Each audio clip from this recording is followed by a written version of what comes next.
반가워요. 어쨌든 이렇게 또 신청해줘서 기초의학 분야에 관심이 있어서 이렇게 참여해주고 또 질문도 해준 것 같고, 그래서 제가 연구하는 분야 관련해서 그리고 어떻게 이 기초의학, 특히나 이 바이러스 분야 전공하게 됐는지에 대해서 제가 간략히 또 필요하다면 좀 상세 설명을 덧붙여서 제가 말씀드릴게요. 그러면 지금 수업 몇 학점 듣고 있어요? 지금은 24학점 듣고 있습니다. 힘들진 않아요? 네, 괜찮습니다. 준일 학생은 지금 몇 학점 들어요? 저는 그냥 본과 3학년 때 들어요. 네. 일단 제가 여기 미생물학 교실에서 연구실 운영을 하고 있는 거죠. 연구실 명칭은 우리가 바이러스 분자 역학 실험실 이렇게 이야기를 하고, 대학원생들하고 함께 국가 연구과제도 수행하고 있고, 저희 연구실 자체적으로 진행하는 연구도 이렇게 진행하고 있어요. 이건 어디까지나 화면이 밝잖아요, 그죠?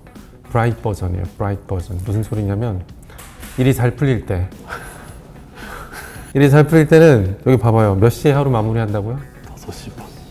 근데 6시면 하루 마무리 딱 되게끔 딱 되어 있어요, 그죠? 그리고 5시 반에 업무 정리를 하는데 그 전에 일들을 보면 뭐 연구실에서 학생들하고 논문 지도 관련된 부분도 상의하고, 또 강의가 있다면 강의 준비도 해야 되고, 또 연구과제를 받아야 된다면 연구비 수주를 위해서 기획서도 작성하고 해야 되잖아요.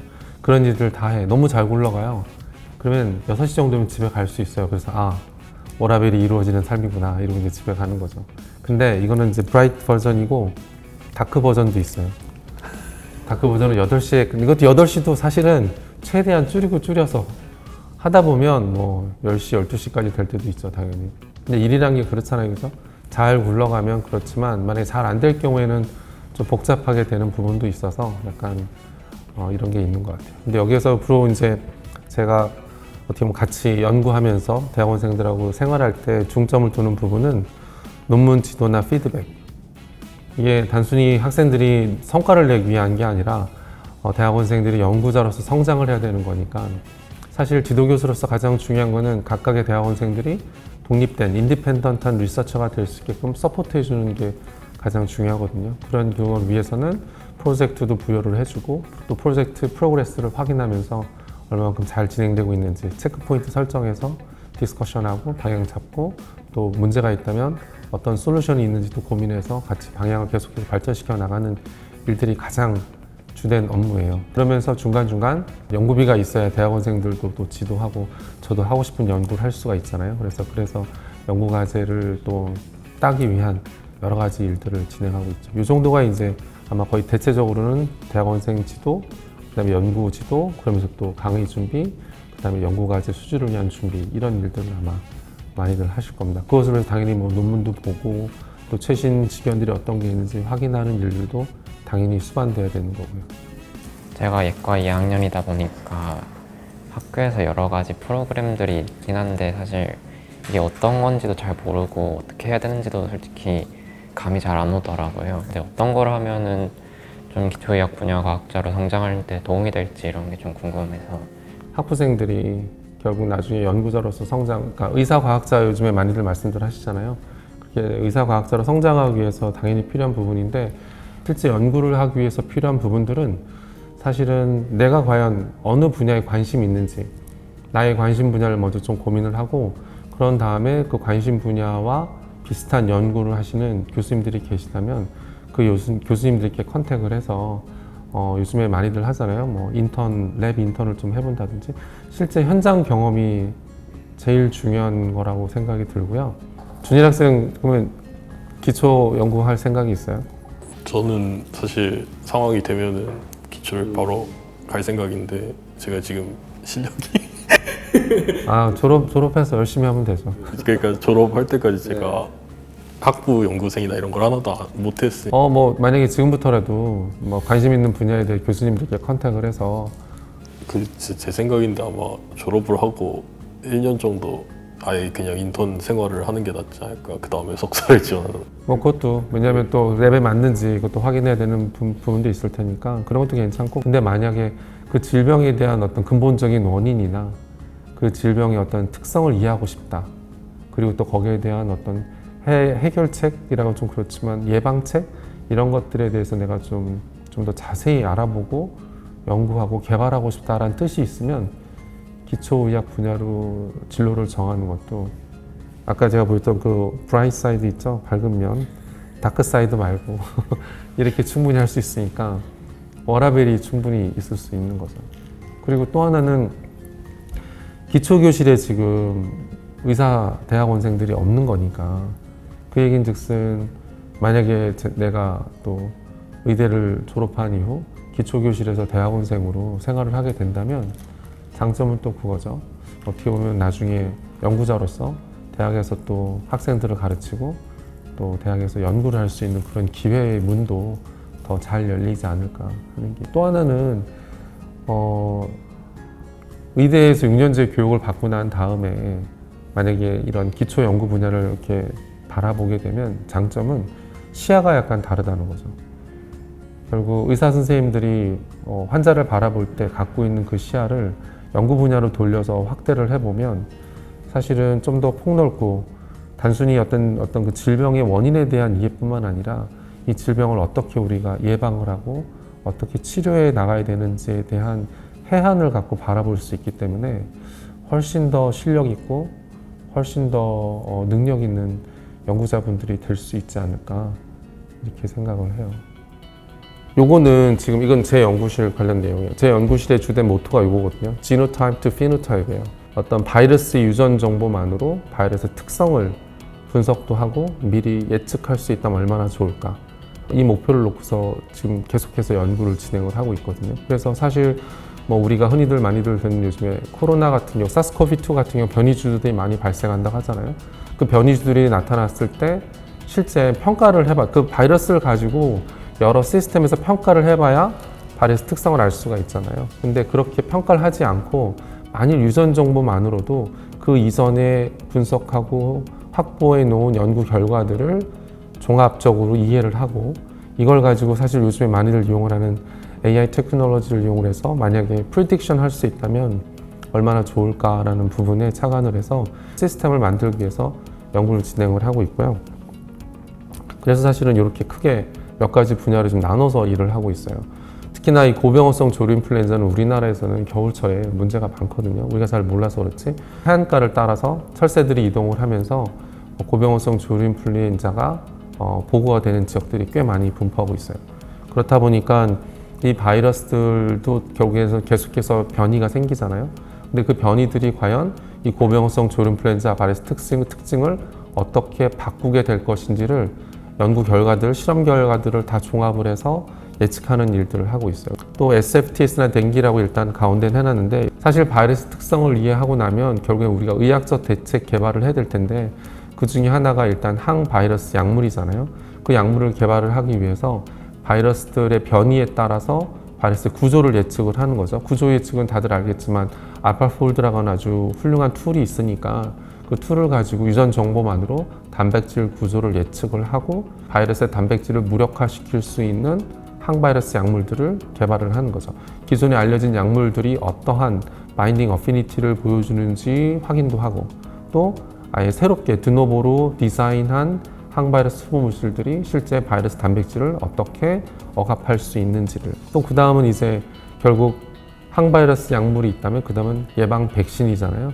이 항원 디자인을 어떻게 할 것인가 이것도 역시 마찬가지로 AI 테크놀로지를 이용해서 항원 디자인을 하고 디자인한 이후에 이 항원이 실제 얼마만큼의 방어능을 보여줄 수 있는지를 동물 모델에서 평가를 하는 거죠.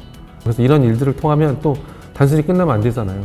근데 논문으로 일단 또 발표가 돼야 또 공신력을 얻는 거니까 대신에 여기서 논문으로 발표되고 여기서 그치는 게 아니라 여기서 한 단계 더 나아가야죠. 더 나아가서 실제 이러한 기술들이 이러한 항바이러스나 백신 기술들이 또 실제 임상에 적용이 되어야 끝나는 거니까 거기까지 가기 위한 길은 굉장히 멀지만 이런 기초연구에서부터 하나하나 출발해서 목표점까지 이제 도달할 수 있게끔 되는 거죠. 한 가지 네, 그래요. 뭐 또 뭐.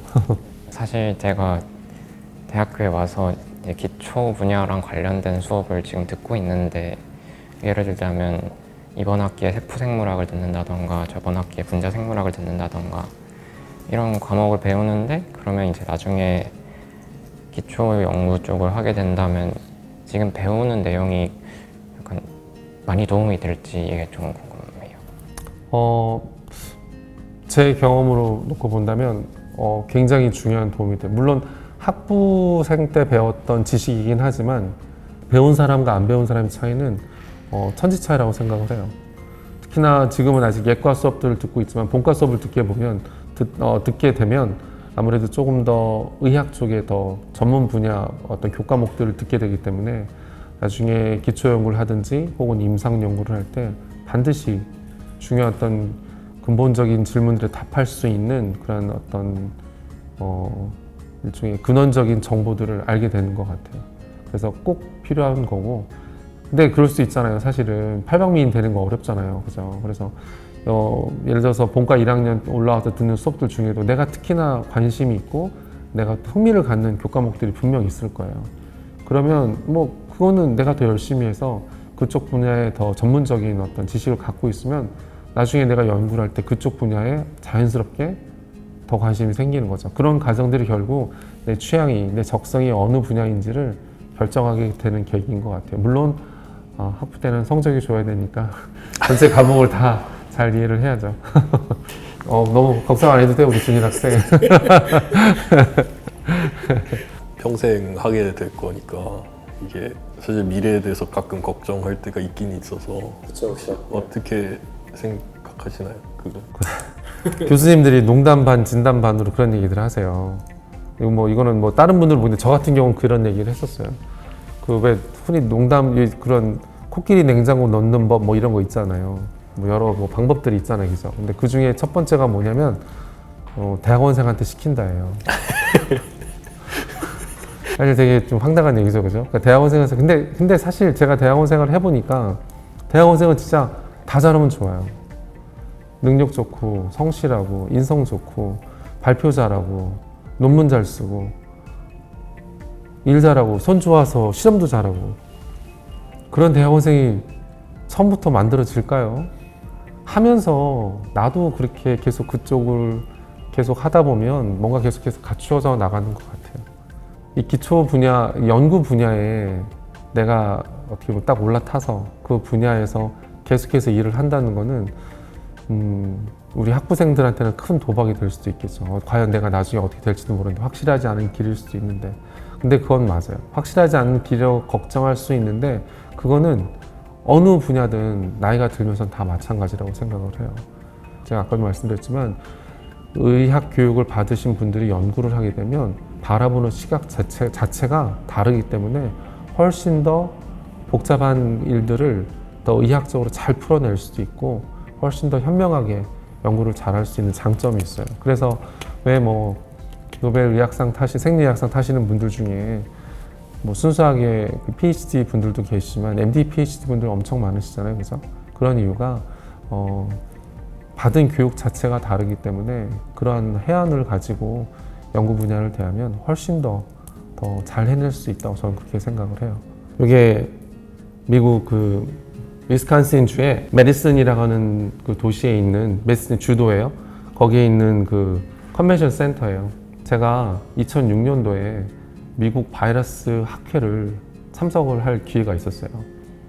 참석을 했고 그때 키노트 렉처를 하신 여러 교수님 중 한 분이 바로 이 아돌포 가르시아 사스트리라는 교수님이시거든요. 이분이 지금 현재 미국 뉴욕의 아이칸 스쿨 오브 메디슨 앳 마운트 사이나이 여기 미생물학 교실의 교수님이시고 미국의 내셔널 아카데미 오브 사이언스 정회원이세요. 그 정도면 학자로서 굉장히 큰 명예에 해당하는 건데 이분이 이때 키노트 렉처를 하시면서 인플루엔자 바이러스의 호스트 이뮨 시스템을 어떻게 비켜가는 그런 단백질들이 있는지에 대한 연구 결과를 발표하셨어요. 근데 또 그 발표하신 거에 대해서 청중들이 질문을 하는데 그 질문도 이 서로 어떻게 보면 지식을 탐구하기 위한 서로 간의 어떤 그런 의견 교환들이 뭔가 되게 메리트 있게 보이더라고요. 그래서 저는 여기에 참석한 이후로 더 기초 연구를 해야겠다 이런 생각을 했던 것 같아요. 저는 여기서 그래서 이 또 좋았던 건 키노트 렉처하고 이분이 그 내려가신 엘리베이터에 우연찮게 제가 엘리베이터를 같이 타서 제가 이분한테 언젠가 내가 교수님 연구실에 가서 연구를 하고 싶습니다 그랬더니만 언제든지 오라고 그래가지고 그 저희 지도 교수님을 통해서 이 교수님을 만나 뵙게 됐고 실제 2013년도 제가 출판한 논문에 이 교수님이 같이 공동 저자로 들어와서 같이 논문을 발표한 그런 이력도 있어요. 그러니까 나도 이렇게 될 줄은 몰랐죠. 근데 이분 발표를 듣고 연구를 해야겠다, 연구자의 길을 가야겠다라고 결정한 이후 지내다 보니까 또 이분을 만나서 그렇게 같이 공동으로 논문을 출판할 수 있는 기회도 있더라고요. 저 같은 경우는 이건 제가 일부러 만들었어요. 이거는요. 지금 보시게 되면 총 33곳, 이 북미가 7개 도시, 그 다음에 유럽이 21개 도시, 아시아가 5개 도시. 사실 연구가 이게 사실 기초 연구를 하면 연구실에서 갇혀서 굉장히 정적일 것 같잖아요. 근데 굉장히 다이나믹합니다, 진짜. 일도 많이 하고 또 이렇게 해외를 다니면서 많은 연구자들하고 교류도 할 수 있고 또 그때 제가 대학원 때 만났던 그런 분들이 지금은 그분도 전임 교수님이 되고 나도 이제 전임교가 돼서 이제는 서로 PI가 되어서 같이 협력 연구할 수 있는 그런 기회들도 생기고 그러니까 기회가 된다면 기초 교실에서 한번 인턴 경험을 통해서 실제 연구를 한번 경험해 보는 게 아주 좋다고 생각을 합니다. 인턴 해볼래요? 그럼 오늘 이렇게 참석해줘서 고맙고 또 질문해줘서 고맙고 앞으로 가능하다면 기초의학 연구 분야에서 만날 수 있으면 좋겠네요. 승호 학생, 준일 학생 나중에 꼭 봅시다. 감사합니다. 예전에 머리 엄청 길지 않았어요? 그거 어디다 잘라버렸어요. 고가 1학년 미생물학 수업 시간에 들어가 보면 강의실 제일 끝에 뒤에 앉아가지고 긴 머리 휘날리던 선배님이에요.